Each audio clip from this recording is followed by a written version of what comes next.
Olá a todos! Irei apresentar dois artigos aplicados na temática balística forense. Meu nome é Amanda Eris Feu, sou aluna do programa de pós-graduação de Química na disciplina de Química Forense. Primeiro vamos relembrar então alguns conceitos. Primeiro, o que é um resíduo de arma de fogo chamado de GSR, que vem do inglês? Refere-se a materiais gerados durante o disparo de uma arma de fogo. Esse resíduo ele é liberado como uma pluma que posteriormente ele vai se depositar em superfícies próximas, como por exemplo o cano da arma e também na mão do atirador. E é frequentemente utilizado na análise forense.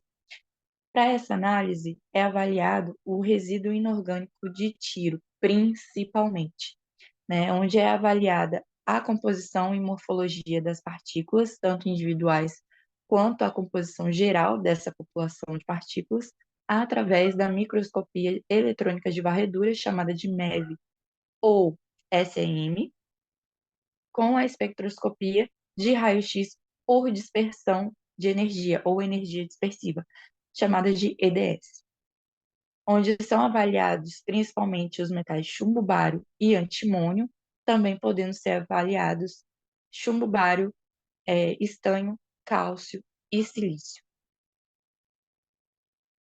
Então, também pode ser avaliado os resíduos orgânicos de tiro que provém da queima, né, e da propulsão, onde é inserido alguns componentes para melhorar o desempenho e a performance dessa arma. E aí é inserido nitroglicerina, nitrodifenilamina, nitrocelulose, difenilamina, dinitrotolueno, arcadite e entre outros. Então, a combinação de evidências, tanto orgânicas quanto inorgânicas, em conjunto, elas têm um valor comprobatório muito maior do que se separadas. Então, trago aqui o primeiro artigo, onde ele avaliou os resíduos orgânicos e inorgânicos de tiro, usando cromatografia líquida acoplada à espectrometria de massas e também a microscopia de varredura eletrônica. Então, como método, foram realizados disparos separados de munição 40.40 e ponto 22. Os voluntários, eles lavaram bem as mãos e o branco foi coletado de cada mão. 6 rodadas foram descarregadas em um tanque de recuperação de balas, utilizando um revólver descrito na tela. E primeiro foi feita a coleta da mão direita. 2 stubs foram usados para cada mão, sendo para a mão direita coletado da palma, dedo indicador e polegar, e da mão esquerda o dorso da mão, dedo indicador e polegar. As mãos elas foram esfregadas nesses stubs aproximadamente por 50 vezes ou até que o adesivo perdesse a aderência. E todo esse processo ele foi repetido mais 2 vezes, totalizando 18 cartuchos e 12 stubs. Uma semana depois, o atirador repetiu todos esses passos utilizando um outro revólver de calibre 38. Para a extração orgânica, foi utilizada o solvente acetonitrila, contendo padrão interno deuterado, né? E foi permitido o contato desse solvente por 30 a 35 segundos e depois recuperado por pipetagem, para garantir que qualquer composto inorgânico presente na superfície não fosse afetado pelo contato com a ponta da pipeta. Então, qualquer solvente depois incapaz de ser recuperado, ele foi deixado evaporar até a secura. E depois os stubs foram novamente selados. Então, por que fazer essa extração orgânica antes da análise dos compostos inorgânicos? Foi considerado o alto vácuo do MEV, podendo causar a perda desses traços orgânicos e comprometendo a detecção dos mesmos. E, além disso, também esperava-se que a extração e análise desses compostos orgânicos antes dos inorgânicos oferecessem benefícios ao exame desses resíduos de tiro. E, além disso, também, nós temos a vantagem de ser uma análise que dura menos de 1 hora. Esses foram os parâmetros utilizados para análise inorgânica, e esses foram os parâmetros utilizados para o solvente no HPLC. Na tabela exibida, nós temos os compostos orgânicos procurados nesse estudo, e aqui nós reparamos que tem arcadite, difenilamina, nitrodifenilamina, dinitrofenilamina e entre outros, que são os compostos orgânicos. E como resultado, nós temos na parte 1 o efeito da extração de solvente na detecção de traços inorgânicos, né? O círculo ele mostra uma ligeira mudança, mas foi a única perceptível, potencialmente atribuída ao contato com solvente, mas na foto a seguir, nós vemos que não há muita diferença entre o pré-solvente na esquerda e o pós-solvente à direita. Essa é uma partícula de munição calibre .40.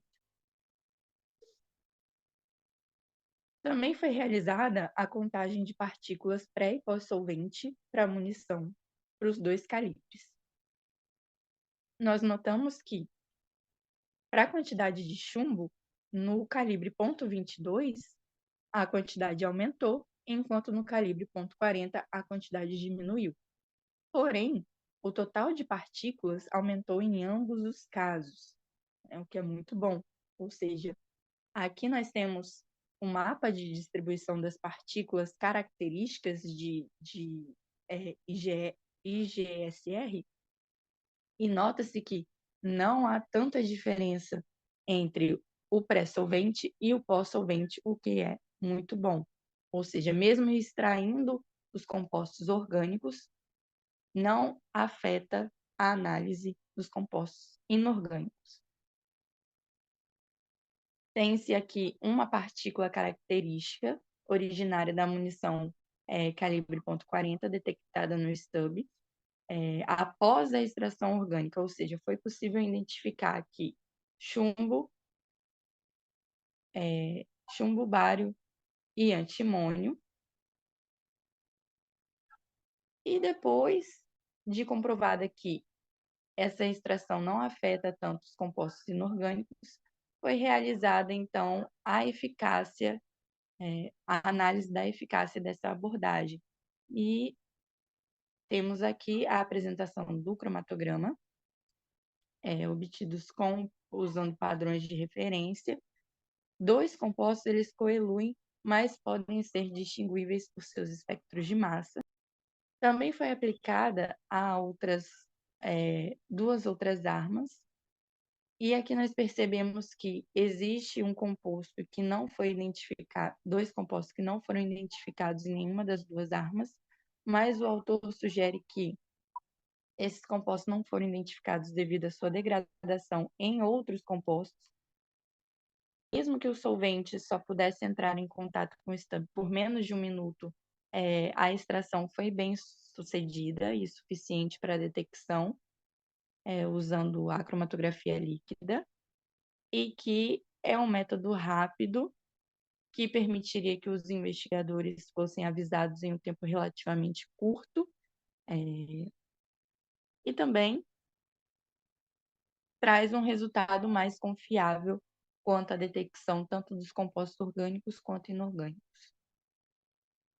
O segundo artigo traz um dispositivo portátil para detecção de chumbo em resíduos de tiro para aplicação forense. Eles fizeram uma síntese de nanopartículas de prata, utilizando nitrato de prata e boro-hidreto de sódio e PVA. Quando essas nanopartículas entram em contato com chumbo, forma-se um complexo coordenado, apresentando uma coloração amarelo-avermelhada, devido à mudança da absorção no UV. E é possível observar, através das imagens de microscopia eletrônica de varredura, a formação de aglomerados. Na letra A, nós temos a imagem sem a adição de chumbo e na letra B, com a adição de chumbo. É nítido a formação desses aglomerados de chumbo. Na letra C, nós temos o espectro das nanopartículas de prata cobertas com PVA, mostrando os constituintes elementares, né? Nós temos aí principalmente a presença de prata e carbono. E na letra D, um espectro de infravermelho, tanto das nanopartículas de prata com PVA e com chumbo. Também foi realizada uma otimização desse complexo, né? Foi avaliada o efeito do pH, onde foi descoberto que o pH igual a 7, ele é o ótimo, né? Onde nós temos o máximo da formação desse complexo. Então, o aumento desse pH é devido à formação de um componente estável. E para realizar esse estudo, foi utilizado ácido clorídrico e hidróxido de sódio, mantendo a concentração de chumbo constante. Também foi avaliado o efeito do volume, onde a agregação dessa solução de nanopartículas estava quase completa, com 0,5 ml. Avaliou-se também o efeito de tempo de reação, onde observou-se que a formação dessas nanopartículas, desse aglomerado, estava quase completa em 2 minutos de reação, então é uma técnica rápida, é um sensor que fornece uma resposta muito rápida e será muito benéfico para a avaliação de chumbo. E o efeito da temperatura, onde foi descoberto que a temperatura ótima era de 37 graus Celsius. Também foi realizada a construção de uma curva de concentração de chumbo presente nas amostras de resíduos de tiro e foi obtida, então, uma equação de mínimos quadrados lineares, e essa foi aplicada também para descobrir a concentração de chumbo em algumas aplicações, utilizando pistolas de calibre 9 e rifles. E esses resultados eles mostram que não houve interferência de outras espécies químicas com a detecção de chumbo, utilizando esse sensor. Então, se mostrou um método colorimétrico baseado em nanopartículas de prata cobertas por PVA de baixo custo, que não requer uma instrumentação muito cara, então tem potencial aplicação em loco. O procedimento ele é sensível e seletivo e apresentou bons resultados, podendo ser aplicados em outras amostras biológicas e também em laboratórios forenses. Quero agradecer aqui pela atenção, deixo o meu contato e muito obrigada. Eu vou ter que cortar.